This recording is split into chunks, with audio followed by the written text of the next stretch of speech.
शासन में बैठे हुए लोगों का दृष्टिकोण कैसा होना चाहिए, ईज ऑफ बिजनेस के लिए इनिशिएटिव कौन से होने चाहिए, सिंप्लीफिकेशन ऑफ पॉलिसीज, इसके लिए कौन से कदम महत्वपूर्ण होते हैं, इन बातों को मैं जनरल तो जानने लगा, लेकिन साथ साथ स्पेसिफिक जापान रिक्वायरमेंट्स क्या है उसको भी मैं समझने लगा। मैं जब गुजरात का मुख्यमंत्री था, हमारे यहाँ गुजरात में गोल्फ क्या होता है, गोल्फ कोर्स क्या होता है, कुछ पता नहीं था। लेकिन जब से जापान के डेलीगेशन आना शुरू हुआ तो मुझे लगा कि एक सरकार के नाते, बिजनेस के नाते शायद मेरे एजेंडा में ये होगा नहीं, लेकिन अगर मुझे जापान को फैसिलिटेट करना है तो और चीजों के साथ मुझे इसकी इस बारीकी को भी ध्यान में रखना होगा। और आज मैं गर्व से कह सकता हूं कि मैंने गुजरात में वर्ल्ड क्लास गोल्फ कोर्सेज बना दिए। ये इस बात का सबूत है कि कोऑपरेटिव गवर्नमेंट, शासन और इन्वेस्टर के बीच में कैसा तालमेल होना चाहिए, कितनी बारीकी से देखना चाहिए, इसको मैं भली भांति समझता हूं। और मेरे लिए खुशी की ये भी बात है कि मैं पहले भी जापान आया हूं। आप सबने मेरा स्वागत सम्मान मुख्यमंत्री साहब तब भी किया, जापान सरकार ने भी बहुत किया। जापान के लोगों के बीच में मोदी कौन है और गुजरात में क्या करता है, इसकी बात मैंने जितनी बताई है उससे ज्यादा जापान के जो लोग गुजरात से जुड़े हुए हैं उन्होंने बताई है। और इस अर्थ में जो लोग गुजरात एक्सपेरिमेंट को जानते हैं, उनके मन में जब मैं भारत का प्रधानमंत्री बना हूं तो अपेक्षाएं बहुत ज्यादा होना बड़ा स्वाभाविक है। इतना ही नहीं, ज्यादा अपेक्षा भी है और जल्दी से सारी बातें हो, ये भी अपेक्षा है।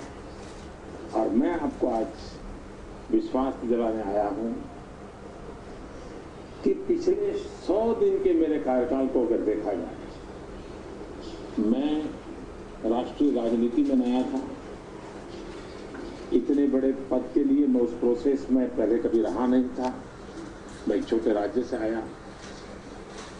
इन सारी मर्यादाओं के बावजूद भी 100 दिन के भीतर भीतर जो इनिशिएटिव हमने लिए हैं, एक के बाद एक जो कदम उठाए हैं, उसके परिणाम आज साफ नजर आ रहे हैं। हम लोग जापान में जो मैनेजमेंट सिस्टम है, उसके रिफॉर्म में कर्जाई सिस्टम को बड़ा महत्व देते हैं। आपको जानकर के खुशी होगी, मैंने आते ही मेरे पीएमओ को और एफिशिएंट बनाने के लिए और प्रोडक्टिव बनाने के लिए कर्जाई सिस्टम से कंसल्ट करके उनको मैंने इंजेक्ट किया है। और ऑलरेडी मेरे यहाँ पिछले 3 महीने से लगातार भिन्न भिन्न डिपार्टमेंट की ट्रेनिंग चल रही है। तो जापान की जो एफिशिएंसी लेवल है वो एटलीस्ट शुरू में मेरे पीएमओ में कैसे आए, उस पर मैं लगातार 3 महीने से काम कर रहा हूँ और आपकी एक टीम मेरे यहाँ काम कर रही है। तो इससे आपको ध्यान में आएगा कि गुड गवर्नेंस ये मेरी प्रायोरिटी है। और जब मैं गुड गवर्नेंस कहता हूँ तब आखिरकार ईज ऑफ बिजनेस के लिए पहली शुरुआत क्या होती है, यही तो होती है। कोई भी कंपनी आए तो उसको सिंगल विंडो क्लियरेंस की अपेक्षा रहती है। सिंगल विंडो क्लियरेंस अल्टीमेट से it's a matter of good governance, और इसलिए हमने गुड गवर्नेंस को बल दिया है।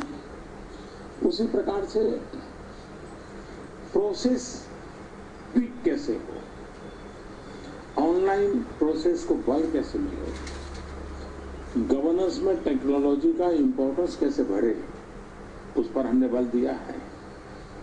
कई ऐसे पेंडिंग सवाल मुझे याद है, मैं जब 2012 में यहाँ आया तो मेरे सामने कुछ बातें रखी गई थी। तब तो मेरे कार्यक्षेत्र में वो विषय नहीं था, लेकिन तब भी मुझसे अपेक्षाएं की जाती थी, मोदी जी ये करिए। लेकिन वो मसले सब ज्यादा तो भारत सरकार के थे। लेकिन शायद आप लोगों को कुछ अंदाज होगा, इसलिए आपने 2012 में से मुझे लिस्ट देना शुरू कर दिया था। और उसमें जैसे आप चाहते थे बैंक का ओपनिंग हमारे यहाँ अहमदाबाद में हो जाए, मैंने आते ही पहला काम वो कर दिया। आपको बैंक के लिए मैंने परमिशन दे दी। रियल अर्थ के लिए कई दिनों से चर्चा चल रही थी, वो काम पूरा हो गया। ऐसे कई डिसीजन एक के बाद एक, जापानीज बैंक का भारत में और ब्रांचेस खोलने की अनुमति ऑलरेडी हमने दे दी। यानी एक के बाद एक निर्णय इतनी तेजी से हो रहे हैं कि जिसके कारण अल्टीमेटली मेरी ये इंप्रेशन है, क्योंकि बीइंग ए गुजराती मेरे ब्लड में कॉमर्स है, मेरे ब्लड में मनी होता है, और इसलिए मुझे इन चीजों को समझना बहुत स्वाभाविक होता है। मैं नहीं मानता हूं कि बिजनेसमैन को कोई ज्यादा कंसेशन चाहिए।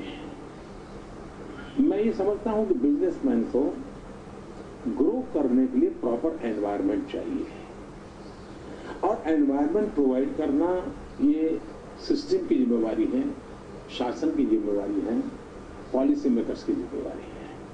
और एक बार सही पॉलिसी मेकिंग का फ्रेमवर्क बन जाता है तो चीजें अपने आप चलती है। कभी कभार डिले होना का एक कारण यह होता है कि हम नीचे के तबके के अधिकारियों पर चीजें छोड़ देते हैं। अगर हम पॉलिसी ड्रिवन स्टेट चलाते हैं तो निर्णय करने में नीचे कोई भी झिझक नहीं रहती। छोटे से छोटा व्यक्ति भी बहुत आराम से डिसीजन ले सकता है, और इसलिए हमने प्रायोरिटी दी है पॉलिसी ड्रिवन स्टेट गवर्नमेंट चलाने की।